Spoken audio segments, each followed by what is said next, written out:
बिस्मिल्लाहिर्रहमानिर्रहीम। अस्सलाम वालेकुम नाजरीन, आप देख रहे हैं हमारा यूट्यूब चैनल तिब्बे अल शफा टीवी।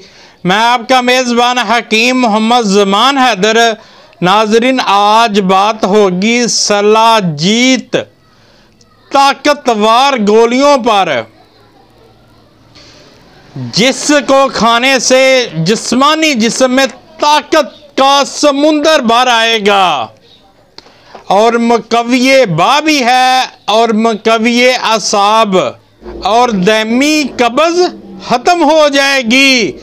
कमर दर्द और तमाम जिस्मानी दर्दें वो भी ख़त्म हो जाएंगी। नुस्खा मैं आपको बता देता हूँ, उससे पहले मेरी आपसे रिक्वेस्ट है, जिन दोस्तों भाइयों ने मेरा चैनल अभी तक सब्सक्राइब नहीं किया वो कर दें और साथ ही बेल के बटन को भी प्रेस कर दिया करें ताकि आने वाली हर वीडियो का नोटिफिकेशन आपको मिल सके।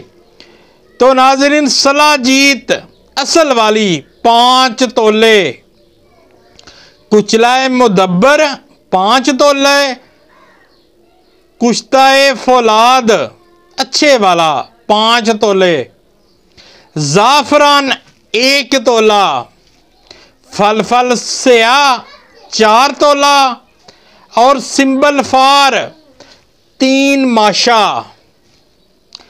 तमाम चीज़ों को लेकर अच्छी तरह पीस लें और शहद की मदद से चने बराबर गोलियां बनाएं। 1 गोली सुबह, 1 गोली शाम को नीम गर्म दूध के साथ इस्तेमाल करें खाना खाने के बाद। इंशाअल्लाह पहले दिन आपके जिस्म में बिजली सी भर जाएगी। ये हमारे मतलब का मामूल का नुस्खा है जो मैंने आपको बता दिया। वीडियो अच्छी लगी हो तो शेयर ज़रूर करें ताकि किसी और का भी भला हो सके, और लाइक भी कर दिया करें। शफा मिन जानब अल्लाह करीम। अल्लाह ताला आपको तमाम बीमारियों से महफूज रखे, सेहत वाली ज़िंदगी अता फरमाए, अचानक आने वाली परेशानियों से महफूज रखे। अस्सलामु अलैकुम।